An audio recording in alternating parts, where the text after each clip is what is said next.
Bonjour, je vous souhaite la bienvenue à ce midi du CREMIS qui s'appelle Repérer et prévenir l'instabilité résidentielle, des outils pour l'intervention. Et puis, je m'appelle Alexis, donc je serai votre animatrice pour l'activité d'aujourd'hui. Je travaille au CREMIS depuis un peu plus de 2 ans en mobilisation et transfert des connaissances. Donc, pour ceux et celles qui ne seraient pas familiers avec le CREMIS, juste quelques informations. Donc, le CREMIS, c'est un acronyme pour le Centre de recherche de Montréal sur les inégalités sociales, discrimination et pratiques alternatives de citoyenneté.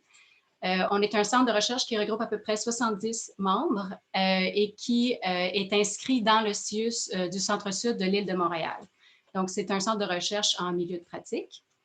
Et nos chercheurs mènent des recherches qui portent un regard critique sur les inégalités sociales, reconnues comme étant en fait des principaux déterminants de la santé et du bien-être. Et on s'intéresse également aux pratiques alternatives aux prometteuses qui permettent de réduire les inégalités sociales et améliorer le bien-être des populations et l'appropriation du pouvoir d'agir chez les personnes et dans les communautés. Donc, la présentation d'aujourd'hui vise à vous présenter 3 outils qui permettent le repérage de l'instabilité résidentielle ainsi qu'une intervention proactive auprès des personnes en situation d'itinérance ou des personnes qui peuvent se trouver à risque d'itinérance. Et pour la petite poutine, une présentation similaire a été faite le 2 décembre par les mêmes canaux qu'aujourd'hui. Et il y a une autre présentation qui a été faite également au mois d'octobre, spécifiquement pour les répondants en itinérance des différents établissements du réseau de la santé et services sociaux. Donc, pour ceux qui étaient présents à ces 2 présentations-là, le contenu d'aujourd'hui va être sensiblement similaire. On est très content de vous accueillir aujourd'hui et on est nombreux aussi. C'est très intéressant, très stimulant. Je pense que dans la période d'échange, plus tard, on va avoir des choses intéressantes à se dire.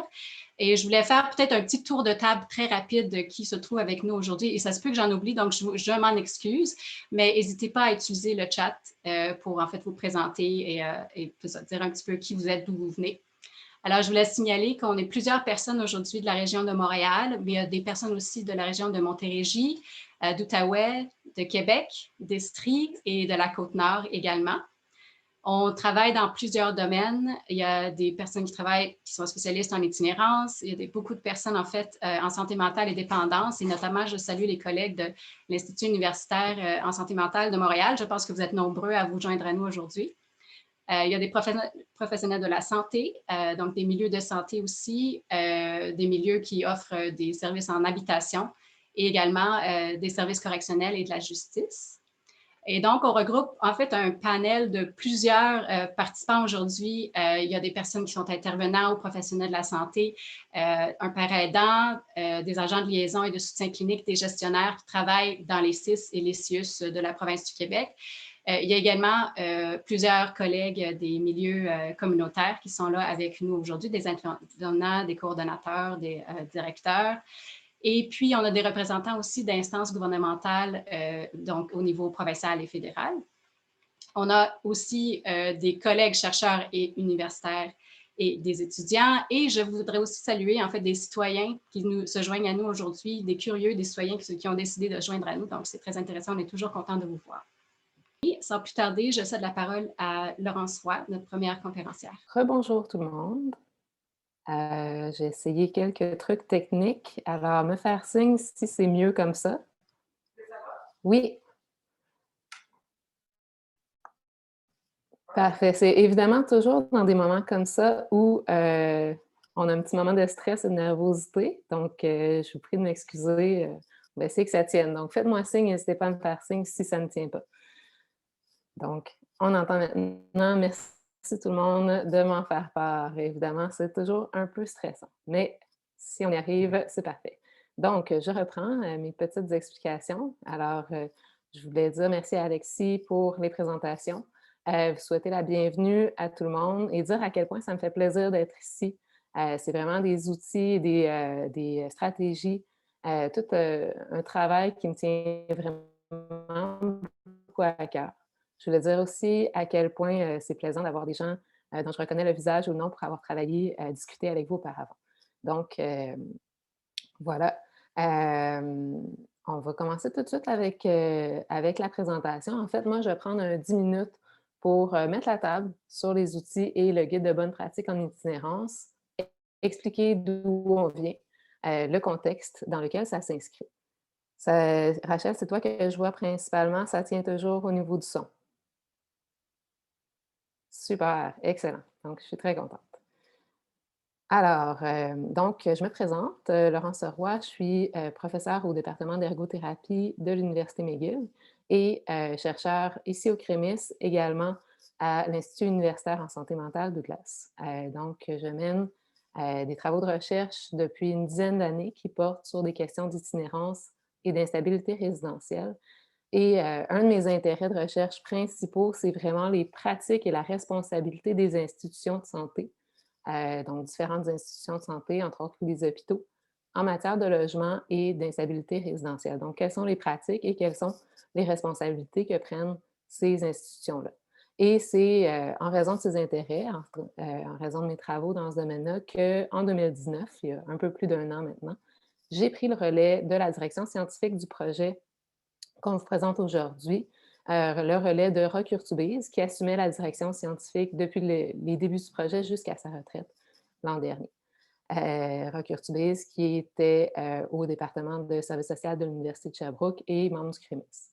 Donc, depuis environ un an que je suis là, j'ai eu du rattrapage à faire. J'ai eu la chance vraiment de bénéficier de l'expérience, de l'expertise des différents membres de l'équipe projet au CREMIS qui ont travaillé d'arrache-pied depuis de nombreuses années à ces productions-là. Donc, Roch Urtubise, bien entendu, Rachel Benoît, qui est présente aujourd'hui avec moi, Daphné Morin, Alex Pearson, Marie-Claude Rose, Syrah Camara, Lucie Trudel et Maryse Guinton. Donc, je voulais juste prendre le temps de vous remercier. Alors, vous êtes nombreux aujourd'hui. Ce qu'on remarque, là, c'est qu'il y a toutes sortes de praticiens, d'intervenants communautaires, de gestionnaires qui sont représentés. C'est vraiment une richesse pour nous, en particulier pour la période d'échange après, mais c'est important de mettre la table de notre côté pour qu'on utilise des concepts communs, un langage commun. Ça nous semble aussi important de situer, dans le fond, les outils et le guide de bonne pratique en itinérance dans le contexte des politiques publiques en itinérance, des programmes et des équipes qui ont été développés dans les dernières années, dans les dernières décennies même, au Québec. Pour certains d'entre vous, peut-être ces éléments de contexte-là vont être familiers, donc je vais quand même passer assez brièvement, mais je pense que c'est important de se situer. Alors, tout ça s'inscrit en fait dans la publication en 2014, la politique nationale de lutte à l'itinérance, Ensemble pour éviter la rue et en sortir, qui est attachée au plan d'action interministériel en itinérance 2015-2020, donc qui vient juste de se terminer et qui pave la voie pour un prochain plan d'action qui devrait sortir probablement dans la prochaine année. Ces deux politiques publiques-là importantes ont permis de fédérer un grand nombre d'acteurs, de lancer différentes initiatives dans la lutte à l'itinérance. Ces actions-là de lutte à l'itinérance ont reposé largement sur l'expertise développée dans les différentes régions du Québec par le milieu communautaire. Plusieurs personnes représentant des organismes communautaires sont ici. Une expertise autant dans l'accompagnement des personnes, par exemple sur le plan de leur santé, du bien-être, du revenu, que de l'actualisation de leurs droits et la prévention de l'itinérance, la sensibilisation du public ou la revendication. En parallèle à l'expertise communautaire, il y a plusieurs équipes institutionnelles qui ont été établies il y a plus ou moins longtemps, entre autres pour améliorer l'accès aux services sociaux et de santé pour cette population. Ici, au CIUS Centre-Sud de l'île de Montréal, entre autres, là, on pense à des équipes comme l'équipe Itinérance, Jeunes de la rue, ou Emery, qui est une équipe mixte d'intervenants sociaux et de policiers. Par contre, malgré ces efforts-là, ces politiques publiques, il y a certains constats, des grands constats qui ont été faits et qui ont mené au développement des outils et du guide qu'on présente aujourd'hui. Je ne fais pas le tour de la littérature scientifique et des constats, mais pour les présenter rapidement. On sait qu'il y a des défis importants liés à l'accessibilité des services pour les personnes qui sont en situation d'itinérance ou qui sont à risque de le devenir, qui vivent de l'instabilité ou de la précarité résidentielle. On sait qu'il y a aussi des défis quand ils accèdent aux services liés à l'adéquation entre leurs besoins, leurs conditions et les services qui sont reçus. Et enfin, on sait qu'il y a des défis qui sont liés spécifiquement à la continuité des services pour cette population. Certains des constats qui sont importants, je pense, au regard de vos pratiques, de l'audience qu'on a aujourd'hui, on sait que le passage par différentes institutions, que ce soit un centre hospitalier, un centre de réadaptation physique, un centre de réadaptation en dépendance ou en DITSA, un centre de détention, centre jeunesse, ça constitue des points tournants où les personnes, faute d'être accompagnées, elles risquent de vivre l'instabilité résidentielle, parfois un passage à l'acte. On sait aussi que l'accès, que ce soit à des services de première, deuxième, troisième ligne peut être très difficile pour les personnes en situation d'itinérance pour différentes raisons. Et on sait que les intervenants du réseau ne se sentent souvent pas outillés face à ces personnes. C'est d'autant plus le cas si elles présentent des difficultés multiples, par exemple, en termes de santé physique et mentale, de dépendance, en plus des conditions de vie liées à l'itinérance. Dans l'ensemble, on sait que le manque de préparation, d'outils, de ressources, ça peut créer un sentiment d'impuissance, de désarroi, qu'on comprend bien, et qui amène parfois à référer les personnes ailleurs, vers des équipes spécialisées, institutionnelles ou communautaires, sans nécessairement offrir un accompagnement à leur niveau. Donc, tout ça a mené en 2018 à la publication de ce qu'on appelle, et là, il faut que je prenne mon souffle, la stratégie d'accès aux services de santé et aux services sociaux pour les personnes en situation d'itinérance ou à risque de le devenir. C'est un assez long titre. Mais il y a des grands principes, en fait, qui sont au cœur de cette stratégie-là, qui visent à améliorer l'accessibilité, à aller au-delà des obstacles qui ont déjà été identifiés.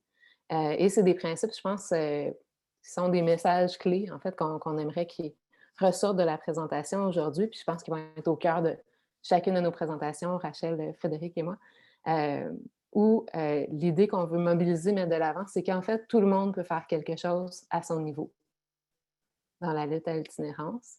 Et ce n'est pas seulement la responsabilité des organismes et des équipes spécialisées en itinérance.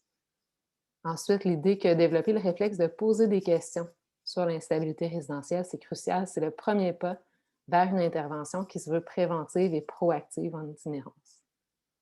Les outils qu'on présente aujourd'hui, autant les outils que le guide, offrent des pistes concrètes pour actualiser cette responsabilité-là.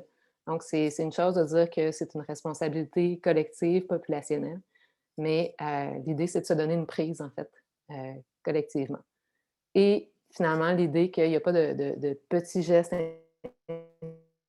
insignifiants, chaque geste compte, que ce soit dans l'accueil ou la posture qu'on prend face aux personnes qui vivent de l'itinérance ou de l'instabilité résidentielle. Donc, voilà pour les grands principes. Vous allez voir que ça sous-tend l'ensemble des travaux qui ont été réalisés. Donc, quels sont en gros les outils qu'on souhaite offrir pour outiller l'ensemble des intervenants? D'abord, 3 outils. Un premier qui permet de repérer les situations d'instabilité résidentielle, ensuite d'explorer celles-ci lorsqu'elles ont été repérées et de s'auto-observer de façon réflexive dans sa propre connaissance de l'itinérance autour de soi, comme intervenant ou comme gestionnaire. Ça, c'est pour le pan outils. Ensuite, bien évidemment, si on souhaite mieux repérer, rendre visibles certaines situations, il faut que les intervenants puissent mieux identifier quoi faire à leur niveau. Et c'est pourquoi le guide de bonne pratique a été développé en parallèle. Donc, un guide qui comprend différentes sections. D'abord, une section qui met en saillance des grands principes à mettre de l'avant dans l'intervention. Ensuite, 4 fiches qui abordent des pratiques qui peuvent être mises en œuvre par l'ensemble des intervenants, donc des pratiques transversales, et finalement 10 fiches qui portent sur des situations problèmes qui ont souvent été évoquées par les intervenants avec lesquels nous avons collaboré. Donc, une situation problème qui a été évoquée, par exemple, travailler avec une personne qui semble peu motivée à utiliser les services. Et finalement, 9 compléments d'information sur des populations spécialement touchées par l'itinérance, comme par exemple les jeunes, les personnes âgées ou celles présentant une déficience physique. Finalement, je sais que vous avez sûrement hâte de voir concrètement les outils et le guide. Je finis quand même avec un mot sur la démarche d'élaboration. Souvent, les gens me demandent, mais comment vous êtes arrivé à ces productions-là? Donc, l'esprit du CREMIS et de ses partenaires, c'en était vraiment un de co-construction, de construire ensemble et non seulement les chercheurs de leur côté, et aussi de croisement des regards et des savoirs sur le phénomène de l'itinérance. Donc oui, il y a une place importante qui a été accordée aux données synthétisées à partir de la littérature scientifique, autant quantitative que qualitative. Mais on a aussi souhaité rassembler les savoirs pratiques des cliniciens, intervenants, gestionnaires qui ont été mis à contribution dans l'élaboration de l'ensemble des outils et des sections du guide. Donc, en ramassant ces savoirs-là, il y a des premières ébauches qui ont été élaborées, qui ont fait l'objet d'itération, validation auprès de chercheurs, de praticiens et du MSSS également. Et enfin, dernièrement, d'une validation finale auprès des principaux utilisateurs de connaissances, finalement, c'est-à-dire des intervenants susceptibles d'être en contact avec des personnes en situation d'itinérance ou d'instabilité résidentielle. Alors voilà, ça fait le tour pour ma section mettre la table et dire un peu d'où ça vient, qu'est-ce qu'il y en est. Pour animer un peu les choses et vous mettre en appétit, on a choisi de vous montrer une courte capsule vidéo. Ça fait partie des nombreuses capsules vidéo qui sont disponibles sur le site web du CREMIS. Donc, j'espère que ça va vous donner envie d'aller plus loin. Alors, je cède la place à Rachel. Merci.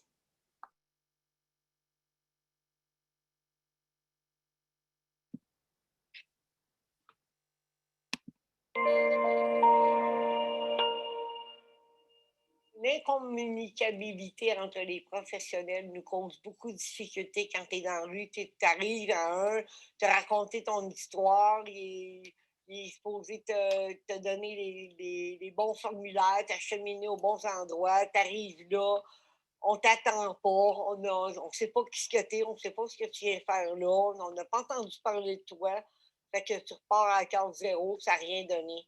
Dans la rencontre avec le professionnel, précédemment le déplacement, ça n'a rien donné parce qu'ils ne se sont pas parlé. Dès que tu rencontres un gars ou une femme, quelqu'un de la rue, fort probablement, ils ont 5, 6 différents intervenants déjà dans leur vie. Alors, ce serait intéressant de toujours poser des questions, mais c'est qui ton travailleur social? C'est qui ton intervenant? Est-ce que tu parles avec quelqu'un? Et puis, de là, de demander, mais qu'est-ce qu'ils sont en train de travailler avec toi? Et puis, avec ça, on peut rentrer en contact avec les personnes qui sont déjà significatives pour eux autres et joindre à ce qui est déjà en train d'être fait, puis de voir comment on peut ajouter ou comment on peut aider en ce qui est déjà en train d'être fait. Je pense que notre rôle dans notre équipe aussi ou d'accompagnement, c'est aussi, comme même intervenant de la santé, c'est faire de l'enseignement sur comment que le réseau fonctionne. Quand je te réfère là, ça fonctionne avec une référence formelle.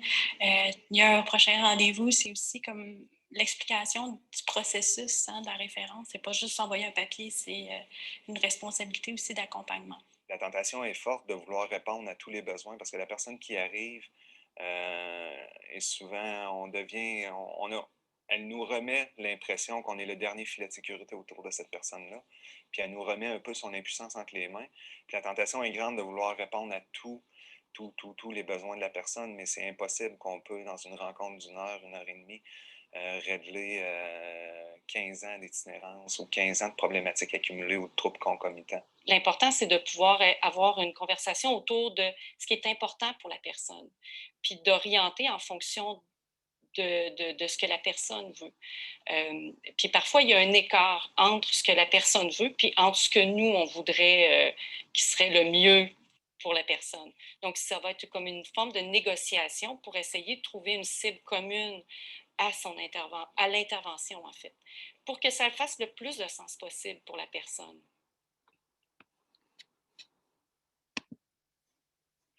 Alors, je vous remercie. Est-ce qu'on m'entend bien? Je poursuivrai. Tout marche. Super. Je te remercie, Laurence. Donc, je m'appelle Rachel Benoît. Je suis au CREMIS depuis, laissez-moi, je vais arrêter de jouer là avec mes affaires. Je vais juste me repartir et me présenter de manière un peu plus conséquente. Donc, c'est ça, je suis depuis 2014 au CREMIS, puis je suis avec Alexis Pearson en charge de toutes les questions de mobilisation, transfert de connaissances au CREMIS. Et depuis 2014, je suis associée de près ou de loin à ce gros mandat. Je suis très contente d'être ici aujourd'hui. Je sais, en ayant vu la liste des personnes inscrites, qu'il y a certaines personnes qui ont contribué, qui ont participé à l'élaboration, la validation des différentes productions. Donc, merci à tout le monde d'être là en si grand nombre, sachant que la réalité clinique, la réalité de bien des milieux est très, très occupée. Alors, merci d'être là. Ce que je propose de faire en complément à ce que Laurence a présenté, c'est de vous présenter très rapidement où est-ce qu'on en est en termes de ce qui est rendu disponible, puis où est-ce qu'on s'en va.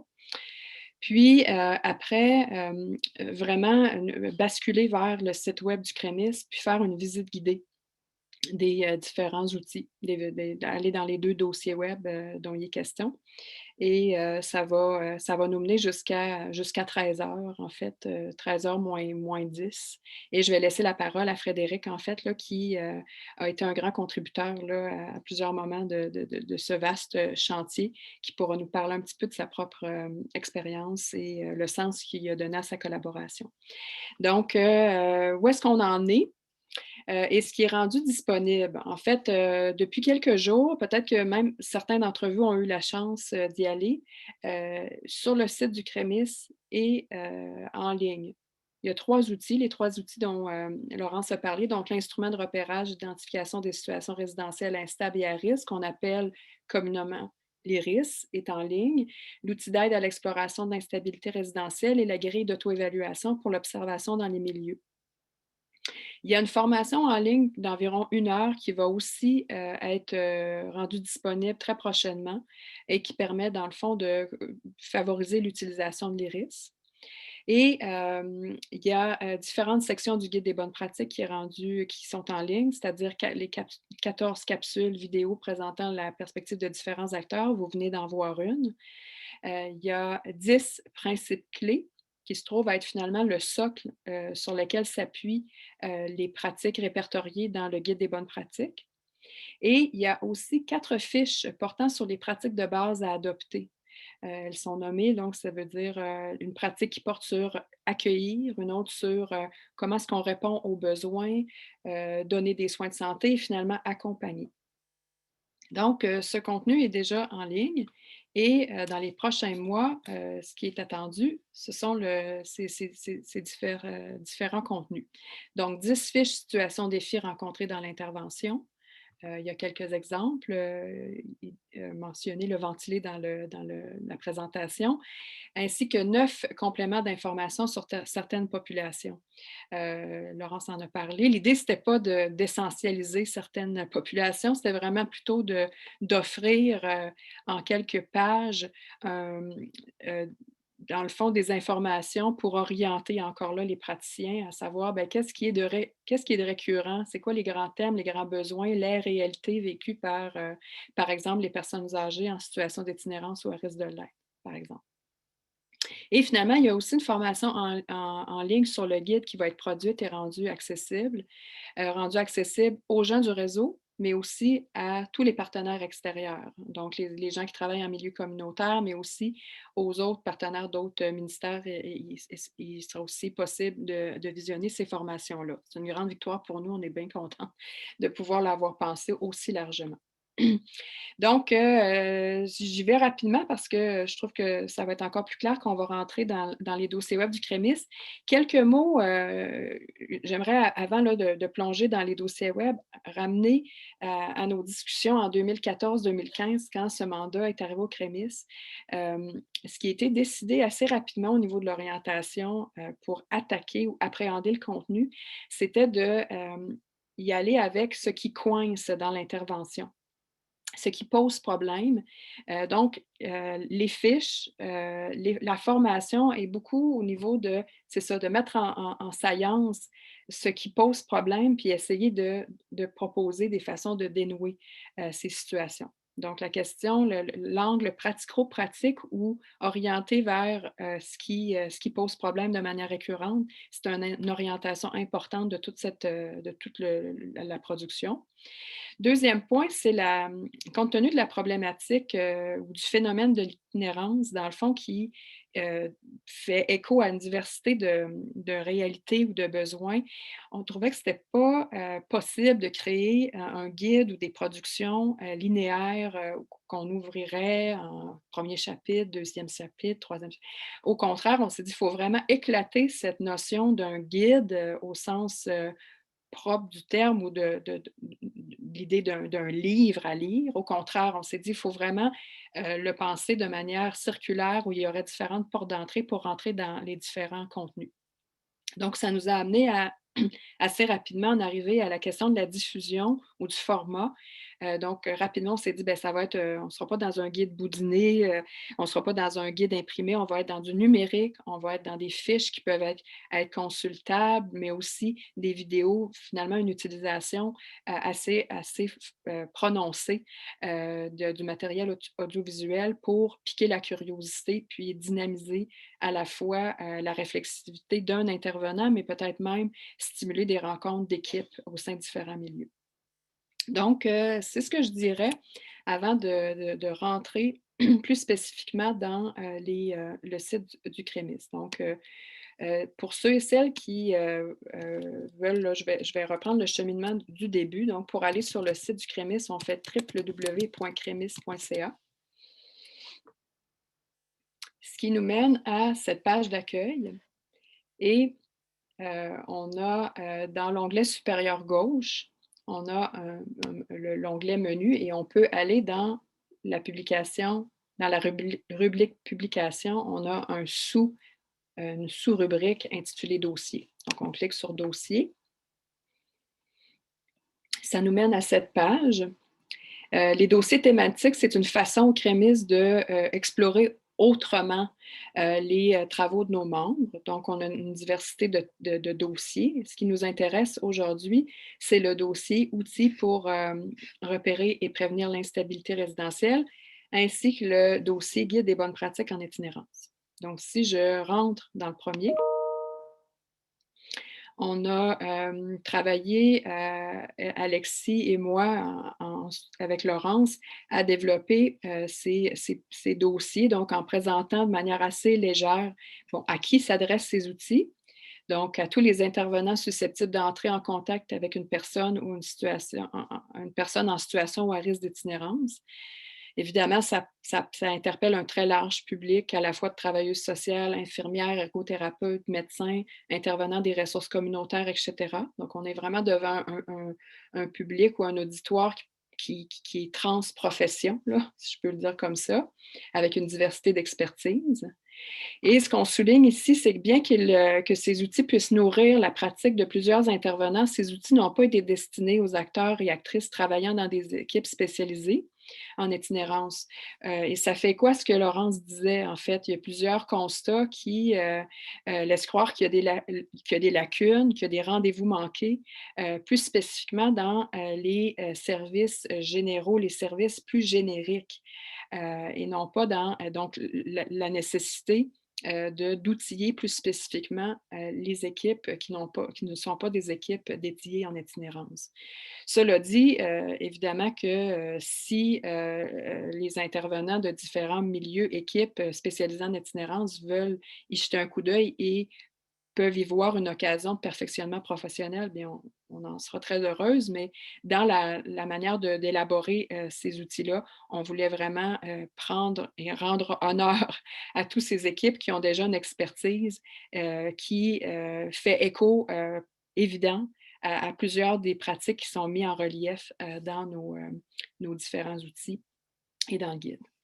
Donc, pourquoi ces outils? C'est pour explorer plus facilement les indices d'instabilité résidentielle et pour soutenir le jugement clinique. On n'est pas devant, vous vous en doutez certainement, mais on n'est pas devant des outils qui s'utilisent de manière mécanique pour en dégager un algorithme ou on n'est pas là-dedans. Au contraire, ça offre des balises, des repères pour qu'après, les intervenants, avec leurs compétences et leur jugement clinique, puissent prendre des décisions plus éclairées. Donc, si on plonge plus spécifiquement dans un outil, par exemple, l'outil IRIS. Alors là, pour l'IRIS, il y a une description encore là allégée de qu'est-ce qu'il permet, l'IRIS. Donc, il aide à déceler les indices d'instabilité résidentielle. Il offre des repères concrets aux intervenants et intervenantes. Et sa principale caractéristique, c'est qu'il se complète rapidement, c'est-à-dire en 5 minutes environ. Je vais revenir sur le questionnaire de l'IRIS, mais comme des fois une image vaut 1000 mots, je vais vous présenter une mini capsule sur l'IRIS.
Donc, ça vous donne un aperçu de différentes capsules qui sont, dans le fond, qu'on a parsemées là, un peu partout dans les dossiers web pour offrir une occasion encore là, de piquer la curiosité, de présenter, d'injecter finalement certaines notions importantes pour, dans le fond, sensibiliser, mais accroître les connaissances des personnes en lien avec l'itinérance et les ressources qui sont proposées.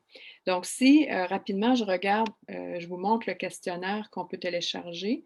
Il s'agit du questionnaire IRIS. Donc, on peut le compléter soit par voie manuscrite ou électronique. Et donc, on a la possibilité d'identifier la personne. Et après, il y a 2 questions introductives à l'IRIS. Et si après les 2 questions introductives, on croit qu'il n'y a pas de facteur de risque, ou il n'y a pas finalement le sous-total est 0, alors là, il n'est pas nécessaire de poser les questions suivantes. Si on a un doute, donc si la personne elle a répondu à une des questions qui pourrait nous laisser croire qu'il y a un facteur de risque d'instabilité résidentielle, alors là, on poursuit avec les questions, les 4 autres questions. Et une fois ces 4 questions posées, on en arrive à un résultat. On en additionne un petit calcul rapide et après, on l'associe à un code de couleur. Donc, évidemment, le vert, on se doute c'est quoi. Jaune, bien, il serait prudent là, de maintenir un lien avec la personne pour voir comment évolue sa situation à moyen terme, 6 mois. Et c'est après ça, au milieu, de voir comment est-ce qu'on peut s'assurer finalement d'avoir une mécanique permettant finalement de faire ce suivi-là. On ne va pas à ce niveau de précision là, dans l'outil pour dire comment s'assurer de faire ce suivi-là. Pour ce qui est du code orange ou rouge, bien évidemment que là, ça l'exige de regarder de manière plus approfondie la situation de la personne et possiblement de mettre très rapidement une intervention rapide en place. Ça m'amène à me dire que si on veut explorer plus rapidement ou approfondir la situation résidentielle de la personne, bien, ça nous amène à l'autre outil, qui est l'outil d'aide à l'exploration de l'instabilité résidentielle. Donc, j'y vais très rapidement, qui est sous la forme là, d'un guide d'entretien. Je vous le montre. Donc, l'aide-mémoire ici de ce deuxième outil, ce qu'on voit, c'est qu'il couvre 9 dimensions. Et sous chaque dimension, il y a des questions qui sont posées. Donc, c'est une grille d'entretien qui permet d'explorer à la fois les facteurs de risque, mais aussi les facteurs de protection associés à chaque dimension. Et ça permet finalement d'avoir une compréhension un peu plus affinée de la situation résidentielle de la personne. Outil qui peut, encore là, qui est vraiment pensé pour être utilisé de manière souple, soit en lien avec les risques ou soit intégré avec d'autres grilles d'entretien qui s'utilisent sur le terrain. Et au terme de ça, dans l'aide-mémoire, on a aussi quelques pistes d'orientation possibles, de grandes balises pour, encore là, aider l'intervenant à se faire une tête et affiner où est-ce qu'on va à partir de là. Donc, je m'arrêterai là pour ce qui est de ce premier dossier. Vous voyez qu'il y a un autre outil, grille d'auto-évaluation pour l'observation dans les milieux. Vous irez faire un tour. Il y a aussi la formation en ligne sur les risques dont je vous ai parlé tantôt qui va être mis en ligne très prochainement, qui est une occasion, je permets de le mentionner, de comprendre ou de mieux saisir comment utiliser les risques, mais c'est aussi un temps pour réfléchir à sa propre pratique, ses propres billets par rapport à l'intervention auprès de personnes en situation d'itinérance ou à risque de l'être.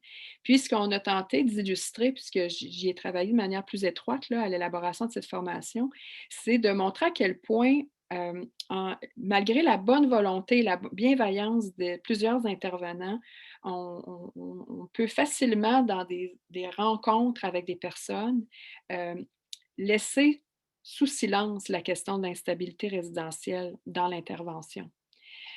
Donc, on a tenté, en s'appuyant sur une diversité d'études qui ont été faites, de montrer comment peut, de manière assez récurrente, se perpétuer plusieurs solitudes, en fait, dans les rencontres où finalement l'intervenant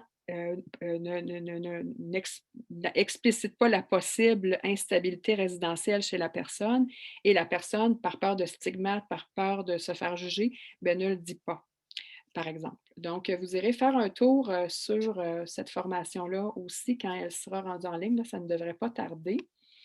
Et je vous montre rapidement le deuxième dossier. Donc, si je reviens dans ma section dossier thématique, guide des bonnes pratiques en itinérance. Donc, on reprend les mêmes infos à qui ça s'adresse, pourquoi ce guide. Et un document utile, c'est la table des matières, en fait, qui permet de voir en un coup d'œil, en fait, l'ensemble de ce gros guide, donc qui présente beaucoup de contenu. Donc, les principes clés du guide des bonnes pratiques en itinérance, 4 fiches sur les pratiques d'accueil, les fiches sur les situations défis, les compléments. Donc, comme mentionné plus tôt, présentement, ce qui est rendu disponible, c'est les principes clés et les fiches sur les pratiques de base. C'est déjà beaucoup de matériel qui peut venir informer, animer, dynamiser une partie des pratiques. C'est pas maigre, en fait, là, tout le contenu qui est rendu disponible aujourd'hui. Donc, et en termes de structure, bien le guide, cette section, en fait, ce dossier, il a été structuré selon l'entonnoir, l'idée de partir du plus large au plus précis. Donc, la section entrevue et témoignages présente les 14 capsules, dont vous en avez vu une tantôt. Certains pourraient même reconnaître des collègues ou des amis là-dedans. Et par la suite, par exemple, si on veut vraiment rentrer dans les fiches sur les pratiques, on peut, par exemple, aller dans la fiche « Accueillir » et la télécharger. Et là, chaque fiche s'ouvre sous la forme d'un PDF qui peut être téléchargé, imprimé, selon l'usage que vous en ferez. Donc, voilà pour ce qui est de la visite guidée là, des dossiers. Je m'arrêterai là, puis je donnerai la parole à Frédéric Marie qui pourra se présenter de manière plus précise, qui, c'est ça, comme je le disais tantôt, nous a aidés à plusieurs moments là, au cours de ce mandat pour valider, nourrir finalement le développement des outils. Alors, Frédéric, je te laisse la parole. Merci, Rachel. Est-ce que vous m'entendez bien? Oui, super. Pour me présenter rapidement, moi, je suis spécialiste en activité clinique à la direction des programmes santé mentale et dépendance au CIUS Centre-Sud. Je suis aussi membre du CREMIS là, en tant que praticien-chercheur depuis plusieurs années, puis aussi à l'Institut universitaire en dépendance. Ce que j'aurais le goût de vous dire, c'est peut-être, dans le fond, comment ça s'est fait, cette collaboration-là, puis ce que j'en ai retiré aussi, puis mon intérêt à participer à ça. C'est beaucoup en lien avec mon poste de spécialiste en activité clinique. J'ai travaillé presque 10 ans en CLSC où c'était beaucoup en soutien clinique aux intervenants, puis j'avais un mandat aussi de favoriser une détection, un dépistage, ou en tout cas qu'on puisse identifier un peu plus facilement les personnes qui avaient un problème avec la consommation de substances, avec le jeu, des choses comme ça, parce que souvent, c'était des gens qui ne faisaient pas de demande directe avec une intention d'avoir un service en dépendance, mais ça venait jouer dans les problèmes pour lesquels ils adressaient une demande. Fait que j'ai beaucoup travaillé à rendre les gens un petit peu plus confortables avec le fait d'aborder la question de la consommation. C'est un sujet un peu tabou. Puis je fais le petit détour comme ça parce que je vois beaucoup de parallèles avec la question de l'itinérance dans l'inconfort que certaines personnes peuvent avoir d'adresser la question d'instabilité domiciliaire, la question des revenus, la précarité dans le fond. Puis, il y a aussi un parallèle à faire avec les outils. Moi, c'est ça qui m'a beaucoup interpellé dans le projet, c'est comment est-ce qu'on peut venir en appui aux intervenants dans des sphères où l'inconfort n'est pas juste à cause d'un tabou. Je pense que tu l'as bien nommé, Rachel, c'est aussi des fois, on ne sait pas trop quoi faire avec après. C'est-à-dire, c'est correct d'identifier un risque ou une difficulté, un problème. Est-ce que je me sens outillé après ça comme intervenant pour m'en occuper? Il y a un des intervenants, justement, dans une des vidéos qui disait, on voudrait tout prendre en charge. Puis après ça, il y avait une autre intervenante qui disait, il y a le besoin identifié par la personne, puis il y a ce que nous, on pense qu'elle aurait besoin, puis de trouver la voie de passage là-dedans. C'est un paquet de défis. Puis, fait que dans le fond, j'ai été interpellé dans l'élaboration des outils. Puis ce que je trouvais d'autant plus intéressant, c'était tout cet aller-retour avec le milieu de la recherche, avec le milieu de l'intervention. Puis, tu sais, je le voyais qu'il y avait des intervenants du réseau de la santé, du réseau communautaire. Fait qu'il y avait une richesse là, au niveau de l'input, dans le fond, dans l'outil. Puis tout, avec la revue de littérature, je trouvais ça quand même une démarche très rigoureuse. Fait que je trouvais ça d'autant plus facile pour moi là, de m'inscrire là-dedans. Après ça, il y a d'autres choses qui ont été mentionnées déjà sur la pratique réflexive. Tu sais, je trouvais que dans les contenus que je voyais, c'était pas comme des recettes toutes faites sur comment faire, mais plutôt d'amener certains intervenants à comprendre le sens. Pourquoi poser ces questions-là? Pourquoi s'intéresser à différents aspects, des différentes sphères de vie de la personne? Autant sur un côté comme des facteurs de risque, mais aussi, Rachel l'a dit, des facteurs de protection, tu sais, toutes les forces, puis sur quoi qu'on va pouvoir s'appuyer avec la personne pour la faire cheminer vers une réponse à ses besoins. Fait qu'il y avait tout ça moi, je dirais, qui m'interpellait. Puis après ça, dans les allers-retours, je voyais le souci de ramener ça à un niveau au niveau du langage, de la littératie, là, que ce soit accessible par tout le monde, pas un langage trop hermétique, là, justement, de spécialistes en itinérance ou en dépendance ou en santé mentale.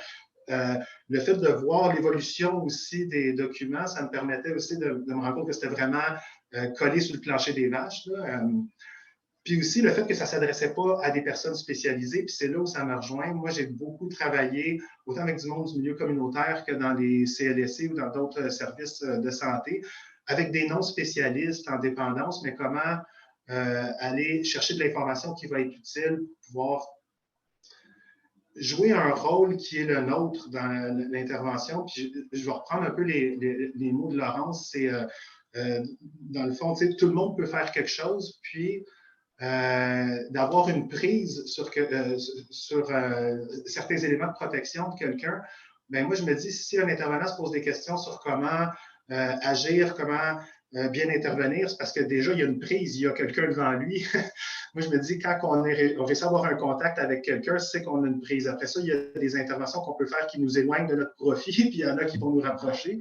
Puis les différents outils, je trouvais qu'ils venaient un peu appuyer l'intervention pour voir pourquoi qu'on fait ça, quel sens que ça prend. Qu'est-ce que je voulais dire là-dessus? À travers les suggestions, les propositions, parce que ce n'est pas juste, comme je disais, des recettes, mais plutôt des grands principes à tenir compte.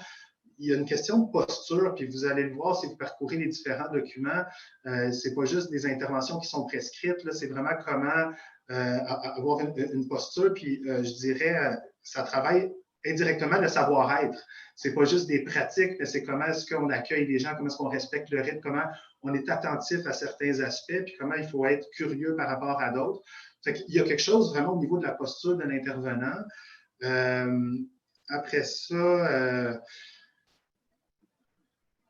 comme je trouve important aussi, c'est de dire on travaille en réseau. J'ai vu les mêmes enjeux aussi en prévention du suicide, quand il fallait dire aux gens, les gens n'adressent pas toujours une demande, écoutez, je veux de l'aide parce que je ne veux pas mourir, mais en même temps, des fois, il faut poser des questions, il faut aller vers les gens, il faut leur tendre la main parce qu'ils ne vont pas nécessairement adresser la demande. Puis ce que je réalisais, c'est que le grand inconfort des personnes, ce n'était pas tant de composer avec une question suicidaire, c'est qu'est-ce que je fais avec après? Est-ce que je vais être pris avec la responsabilité de protéger quelqu'un?